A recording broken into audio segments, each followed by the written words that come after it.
The imposter syndrome is a horrible little mind game that you play with yourself all the time, especially when you've achieved something and you convince yourself that you don't deserve to be there. Like at any moment, someone's going to come and tap you on the shoulder and be like, you don't belong here. We know the sneaky little tricks you've been using to get where you are. Come on. Out you go. And it doesn't matter if you're a first year PhD student or if you're a tenured professor at a university, you feel it all the time. And I've had my fair share of those feelings. When I was in my undergraduate, I came from a relatively rough high school and I ended up with a scholarship to do my undergraduate at the University of Wales, Swansea. And I was like, how did I get here? I'm not even very good at chemistry. I got a C in chemistry. This is incredible. All these people around me, they are extremely clever and I'm just kind of like accidentally here. And then as I kind of learned more about chemistry and how to pass exams, then I convinced myself I didn't deserve those grades because I'd worked out a weird hack that meant that I didn't really understand the topic, but rather I learned how to game the system to get good grades. And then when I got into a PhD, I was like, how did I manage to convince someone to give me a scholarship to do this PhD? Look at everyone else here. They're so clever. They know exactly what they're doing. And it was just something that I couldn't shake no matter where I'm at. And even now, I look at this YouTube channel and I am absolutely stunned and humbled by the amount of people that have chosen to subscribe and sign up to the newsletter. And still part of me is like, hang on, you just went to university in Newcastle in Australia. No one really knows that university. There's YouTubers that have been to Oxford and Cambridge. Surely they're the people that should be talking about this. But of course, this is my experience, my journey, and I have a lot to share with you about that journey, no matter what university you went to. And so all of these thoughts continuously sort of like bubble around in my head, and I'm sure they bubble around in your head, and it takes a fair amount of confidence and allowing yourself to be vulnerable to actually share these with people. And once you do, you'll realize that they're feeling and thinking exactly the same things as you. It's just no one's saying it because that is not success, right? The appearance of success is about being confident. And yes, I know where I'm going. Really, we all just want to look at each other and go, oh my God, I'm flawed in these ways. I can't believe I've got here. Help. And everyone will be doing that unless you're an absolute asshole. This video is brought to you by my newsletter. Go check it out at andrewstapleton.com.au/newsletter. There you'll get access to my insider group and information, and you'll be let into a little secret about what I've got planned in the near future, and you'll be the first to know about it. You'll also get access to deals, tips and tricks, as well as content that I don't publish anywhere else. So go sign up. I promise you it will be valuable. So here are my 5 ways that I kind of have trained myself in a way to not listen to the imposter syndrome in a way that really, really affects me. You know, it still bubbles up every now and again, but I do have to just take a moment to reflect on where I've got to, the achievements that I've managed to achieve.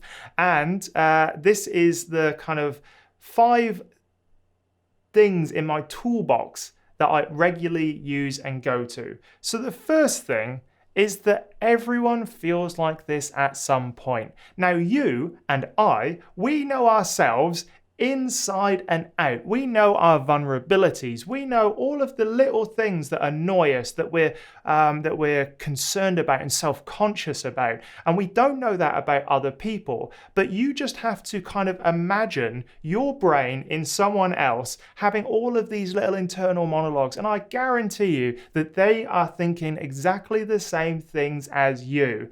And it takes a little bit of a leap of faith, you know, to be like, oh, well, I feel this way. And unfortunately, this is where the ego comes in as well, I think, is that we think we are special. You know, ask anyone and they are special, especially millennials who are told it growing up. You can do anything you want. You're amazing. You can do anything because you're the one. You're special. And all of those kind of messages seep into our subconscious. And therefore, we kind of go, well, there must be something different about me. There must be something different about what I'm thinking that no one else thinks, and that's obviously what makes me special.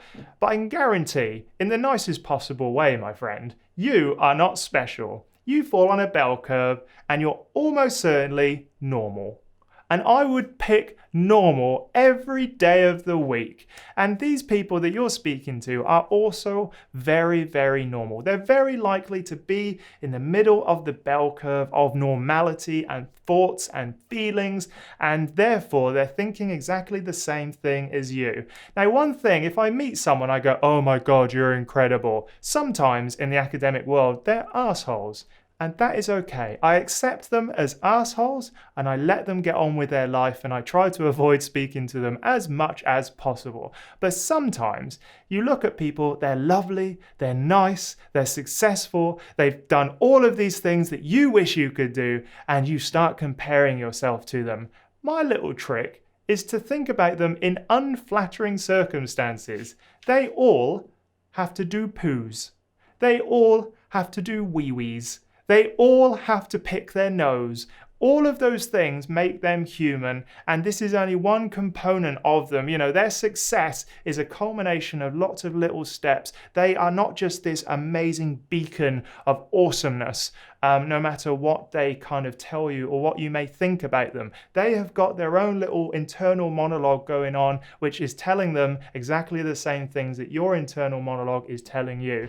The second thing that I think is really important, something that really spurs on my imposter syndrome, are a series of triggers. Now, triggers may be different for you or other people, but my triggers are reading about someone else's success and immediately comparing it to my own. Now, I get over this by essentially competing with myself on where I was 6 months ago or a year ago. If I haven't improved on past Andy and I can't see that future Andy is going to get any better, I start to change my methods, my approaches, and I start to kind of evaluate where I'm going and how I can improve on my key metrics that I can control.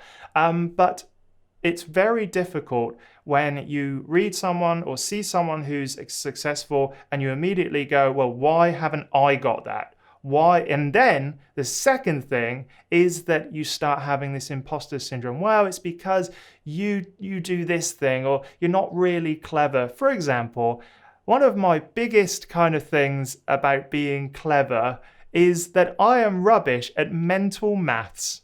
Like, I did my honours in mass spectrometry, mass spec. I could not add or take away numbers from large numbers. So, for example, we would send in a molecule with 450 mass, and then we would knock off like 32, and my supervisor would always be like, "And what is that?" And I could not do it without a calculator. And he said to me, "You are not leaving this university with a first-class master's without being able to take away numbers from each other." But I did. Take that. And that is something that really, really sort of gets on my nerves, and it's something that I always think about. You know, I go, well, I can't even do mental maths. I can't even take numbers away from each other. All of these things bubble up. So I do find that the imposter syndrome for me is a secondary effect of comparison. And so what I do is I try to minimize where I get triggered, going onto some forums or other, speaking to people who like to boast, all of those things. I think I try to avoid at all cost, just because I find that then I start doubting myself and those thoughts bubble up inside me. The third thing is something that I learned from my startup business and something that I've learned from founders and CEOs of other companies, and that is to embrace failure. Our society, our culture sees failure as something that is permanent and is a reflection of your character, and that is absolutely not true. Failure is only permanent if you don't pick yourself up and try again. And it's certainly not a reflection on you. It is part of a process. Anyone that wants to get to a PhD or achieve anything significant has to go through a lot of failures. And that can be one of the triggers for this imposter syndrome bubbling up. And until I accepted that failure was just one step along the process, I used to beat myself up about, experiments not going right, not getting certain grants, all of that stuff. But failure is an important part of the process, and in a lot of ways you can learn more from failure than you can success. And so I see it as one of the best teachers around. So remember that embracing failure is an important step of beating imposter syndrome, and without it you'll never get to where you want to be. The fourth thing that I think is really important is that you take time to enjoy your achievements. My partner is always saying to me, like, hey, let's just take a moment to enjoy that. And I go, oh no, it's just because I did this, or I'm just very lucky. And yeah, luck plays an important role in all of our lives, but you have to position yourself to be lucky. You have to be at the right place at the right time. And sometimes being at the right place in the right time takes a lot of work to get there so that luck can finally take over. And just accepting achievements and enjoying them, I think, trains you to enjoy the things that you've done and the outcome without downplaying it as luck or as something else, as like a quirk of the universe, which maybe it is. But you do have to enjoy what you've achieved. You don't have to do it as in like, I'm the best, I bloody got here and I'm amazing. Come touch my muscles. I don't know who does that. But you do have to make sure that eventually you do address your achievements and you acknowledge them and you accept that you have done the things required to get there. That's evident. Take a moment to sit down, enjoy your achievements, and don't make excuses for why you don't deserve them. Just accept and enjoy. The fifth thing that I have found incredibly useful in my toolbox for combating imposter syndrome is being vulnerable.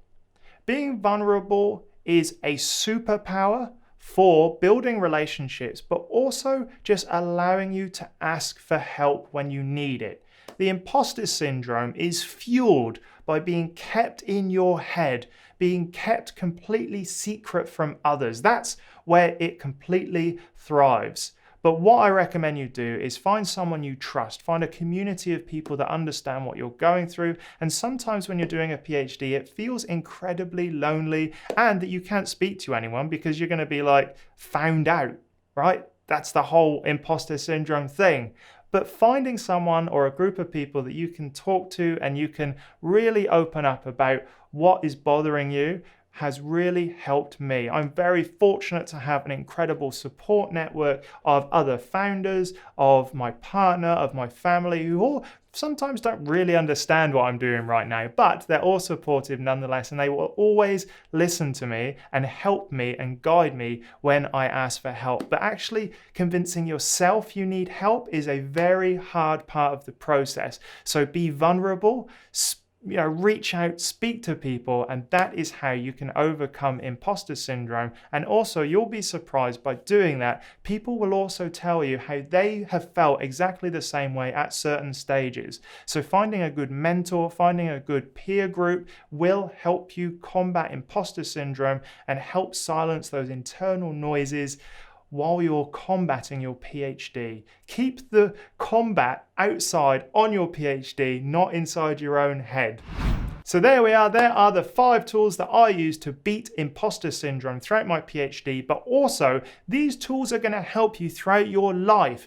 This feeling will not go away once you finish your PhD. It will be there when you get your job. It will be there when you do a postdoc. It will be there when you're a professor. It will be there throughout your entire academic career or your career if you decide to leave academia. And so learning to deal with it, learning what it really is, and seeing it as that secondary kind of effect of all of these other components will certainly help. And I like to help people get to the root cause of these feelings, and I hope this has helped you. Until next time, don't have imposter syndrome, enjoy your achievements, and I shall see you in the next video.